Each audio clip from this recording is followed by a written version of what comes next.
रे मूर्ख, मुझे मारने से तुझे कुछ नहीं होगा। तुझे मारने वाला कोई और है और वो इस धरती पर जन्म भी ले चुका है। आप निश्चिंत रहिए, मैं बकासुर जैसी मूर्खता नहीं कर सकता। एक बार शिकार को पकड़ लेने के बाद अजगर के जबड़े जब बंद हो जाते हैं तो स्वयं भगवान भी उसे खोल नहीं सकता।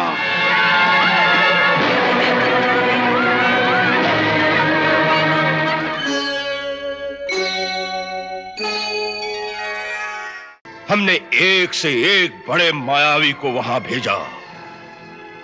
पूतना, श्रीधर, उत्कच, काकासुर और सबसे बढ़कर पूतना का बड़ा भाई बकासुर। उसे भी उस बालक ने आज कालग्रास बना दिया। ये बालक कुछ और है।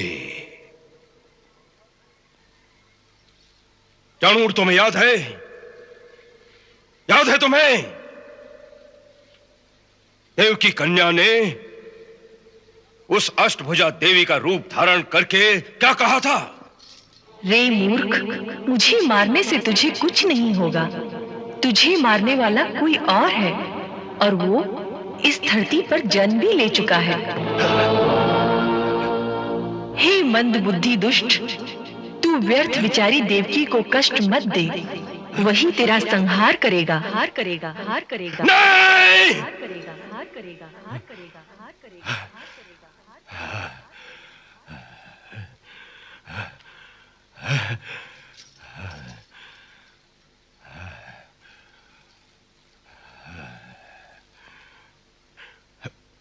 उसी काल का हमें भय है और इस भय से मुक्ति पाने की हमारी कोई योजना सफल नहीं हो रही है। बताओ, बताओ, अभी और कोई है? है कोई और जिसे यह कार्यभार सौंपा जाए? है कोई और? जी, हा? एक है। कौन? पूतना और बकासुर का बड़ा भाई अघासुर। हा? वो अजगर? हाँ महाराज, इस धरती पे उससे बड़ा सर्प नहीं कोई,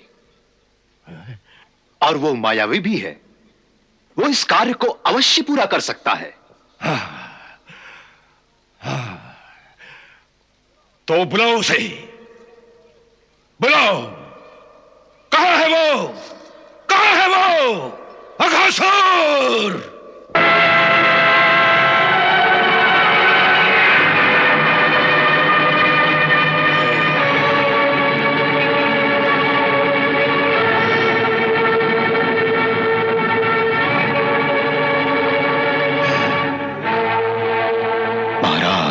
मैंने अपने भाई की मृत्यु का समाचार सुन लिया है।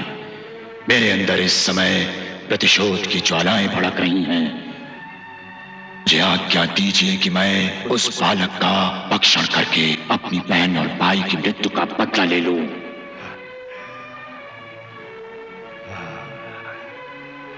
आज्ञा है अघासुर, आज्ञा है। हमारी ओर से तुम्हें पूर्ण स्वतंत्रता है और यदि तुम्हें किसी और की सहायता भी चाहिए तो हमें कहो, हम तुम्हारे साथ। नहीं महाराज, मुझे किसी की सहायता की आवश्यकता नहीं है। मैं अकेला ही पर्याप्त हूं। केवल उस बालक को नहीं, सारे गोकुलवासियों को भी एक साथ निकल जाने की क्षमता है मुझ में। आप निश्चिंत रहिए, मैं बकासुर जैसी मूर्खता नहीं कर सकता। एक बार शिकार को पकड़ लेने के बाद अजगर के जबड़े जब बंद हो जाते हैं तो स्वयं भगवान भी उसे खोल नहीं सकता। ठीक है, परंतु बकासुर की घटना के पश्चात वो बहुत चौकन्ना हो गया होगा। आसानी से तुम्हारे मुंह के सामने नहीं आएगा और तुम इतनी बड़ी काया लेकर उसके पीछे भाग नहीं सकोगी। वो आप मुझ पर छोड़ दीजिए, मुझे भागना नहीं पड़ेगा। वो स्वयं मेरे मुंह में चला आएगा। आपके सामने अपना लघु शरीर लेकर आया हूं। मेरा शरीर तो इससे कई गुना अधिक विशाल है महाराज। जाओ जाओ अघासुर, जाओ, विजयी हो, विजयी हो, जाओ।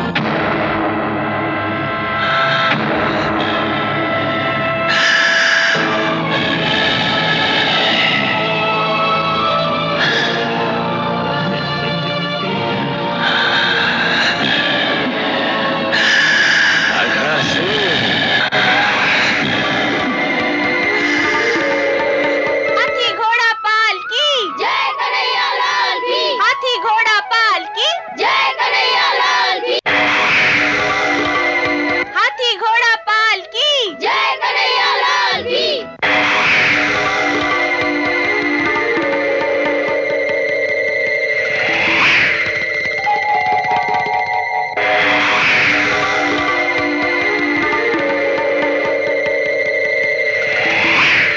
हाथी घोड़ा पाल की जय कन्हैया लाल की, हाथी घोड़ा पाल की जय कन्हैया लाल की।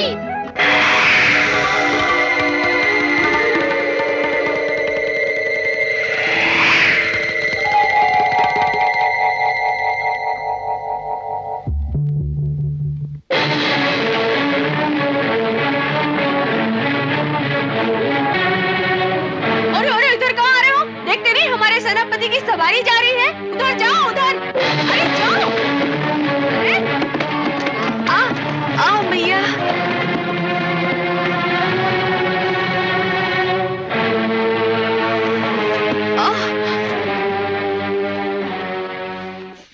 वाह, क्या वीरों की सेना है।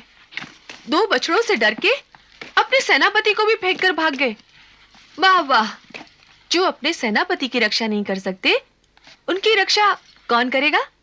उनके सेनापति। अरे भाई, हमारा तो सब कुछ तू ही है। सोते जागते हमारा मन तो केवल तेरे ही चिंतन में खोया रहता है।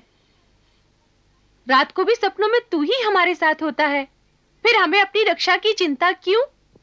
श्रीदामा, मनसुखा, छोटेपन से ही ऐसी चिकनी चुपड़ी बातें करके सारा काम मेरे से ही कराते आए हो।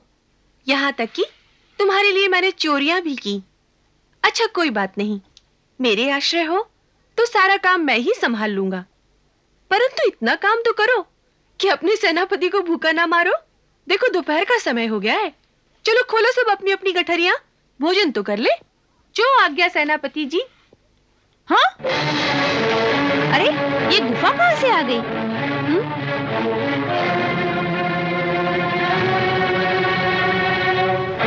अरे पहले तो कभी नहीं देखी ये गुफा। यहाँ तो एक झाड़ियों का बड़ा झुंड था। हो सकता है ये उन्हीं झाड़ियों से ढकी रही हो। तो वो झाड़ियाँ कहाँ गई? कल रात आंधी आई थी ना, उड़ गई होंगी। हो सकता है, चलो चलकर देखें।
अंदर आओ, देखो गुफा के अंदर कितनी लंबी सुरंग है।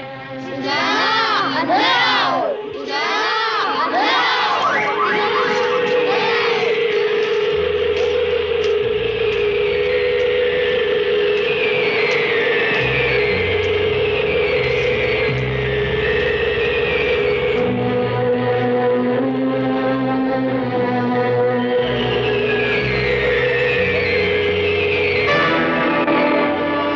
देखो कान्हा, कितनी ठंड है यहाँ। आज से हम यही भोजन किया करेंगे।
हे पूर्ण पुरुषोत्तम भगवान श्री कृष्णचंद्र, आपके श्री चरणों में मेरा प्रणाम स्वीकार हो।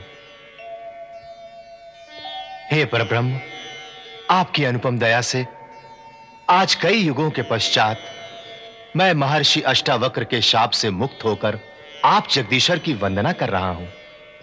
आपकी शरण आया हूं प्रभु। आपके श्री चरणों के स्पर्श मात्र से आज मेरे समस्त पापों का नाश हो गया है। हे दीन बंधु, मैं अधिदैत्य शंखासुर का पुत्र था। कामदेव के समान मुझे अपनी शरीर की सुंदरता का बड़ा ही अहंकार था। एक दिन वन में मैंने महर्षि अष्टावक्र को देखा।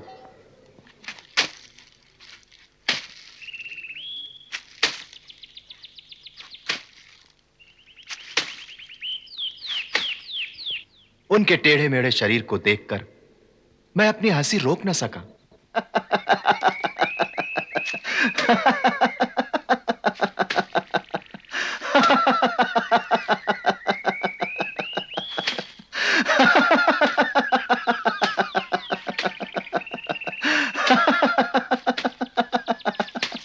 क्या सुंदर चाल है। आपकी ऐसी सुंदर चाल को देखकर तो स्वर्ग की अप्सराएं भी लजा जाती होंगी।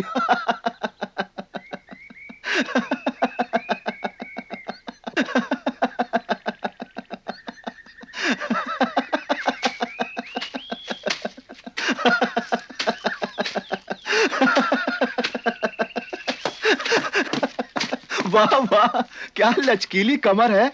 इंद्र की सभा में नृत्य करते हुए रंभा भी इस तरह अपनी कमर को नहीं लचका पाती होगी।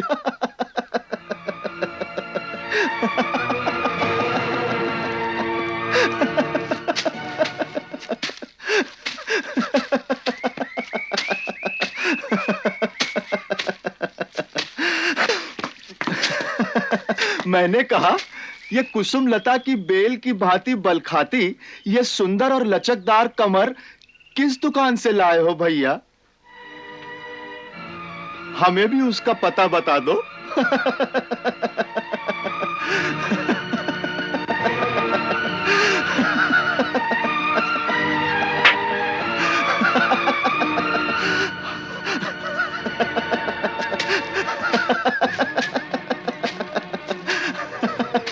हमें भी उस दुकान का पता बता दो भैया।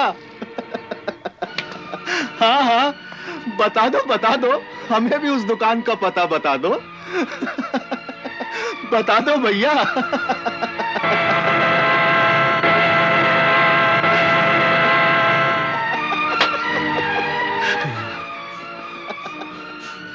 तुम्हें वहां का पता चाहिए?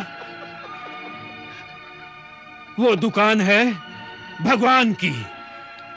भगवान की दुकान से ये मुझे शरीर मिला है। उस दुकान पर ऐसी लचकदार कमर और टेढ़ी मेढ़ी चाल चलने वाले करोड़ों शरीर धरती पर रेंगने वाले सांपों को दिए जाते हैं। सो जा, तू सर्प हो जा। वहां तुझे अष्टावक्र तो क्या, शतवक्र शरीर प्राप्त हो जाएगा।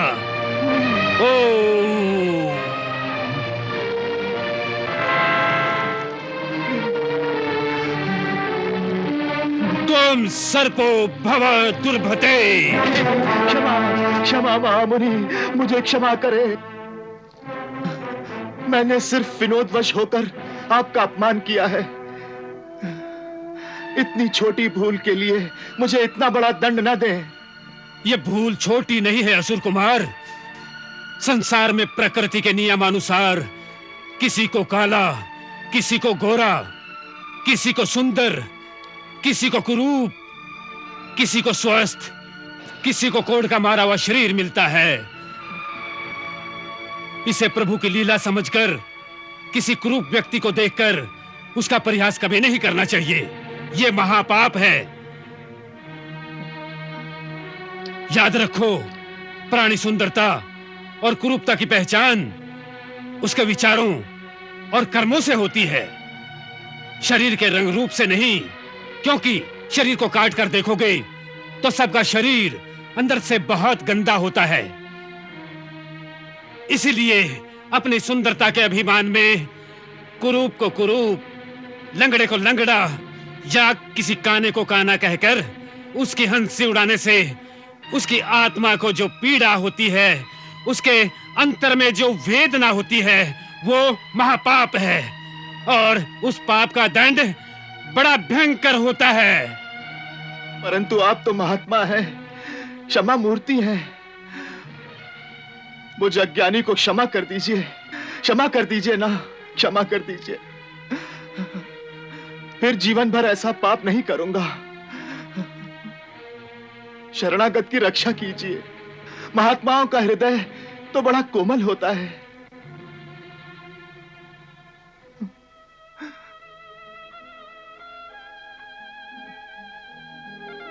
मेरा शाप तो टल नहीं सकता, किंतु तू मेरी शरण में आया है तो जा। द्वापर के अंत में जब भगवान श्री कृष्ण धरती पर पधारेंगे तो उनके चरण स्पर्श से तेरे सर्व शरीर का अंत हो जाएगा और उनके दर्शन के फलस्वरूप तू पाप वृत्ति से मुक्ति प्राप्त करके उन्हीं की ज्योति में समा जाएगा।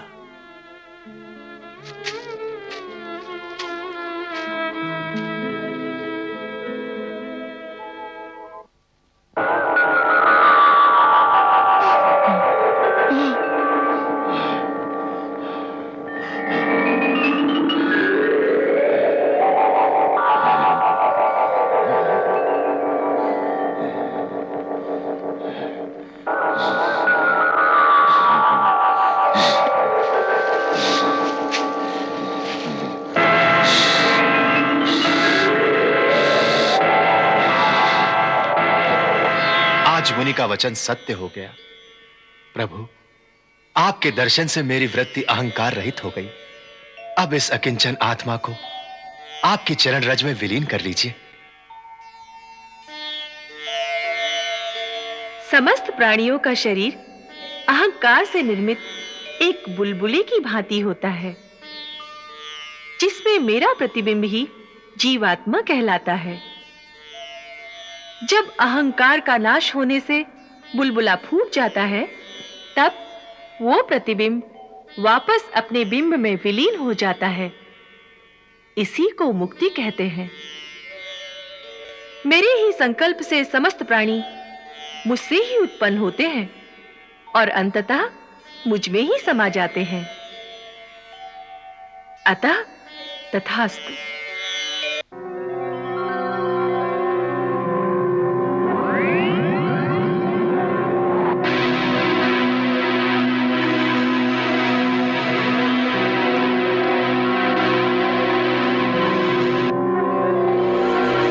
जय श्री कृष्ण। श्री कृष्ण के हाथों बकासुर के वध से घबराकर कंस एक और राक्षस अघासुर को भेजता है। वह विशाल अजगर बनकर जंगल में अपना मुंह खोलकर बैठ जाता है, मानो कोई अंधेरी गुफा हो। भोले वाले उसे गुफा समझकर भीतर चले आते हैं। जैसे ही बाल कृष्ण अंदर प्रवेश करते हैं, अजगर अपना मुंह बंद कर लेता है और सभी ग्वाले मूर्छित हो जाते हैं। तब बाल कृष्ण अपना दिव्य आकार बढ़ाते हैं, जिससे अजगर का शरीर फट जाता है और उसका अंत हो जाता है। उसी क्षण उसके भीतर से एक देवता प्रकट होते हैं, जो यह बताते हैं कि वे श्राप की वजह से अजगर बने थे और भगवान श्री कृष्ण के हाथों ही उन्हें मुक्ति मिलनी थी। भगवान श्री कृष्ण उसे मोक्ष प्रदान करते हैं। जय श्री कृष्ण।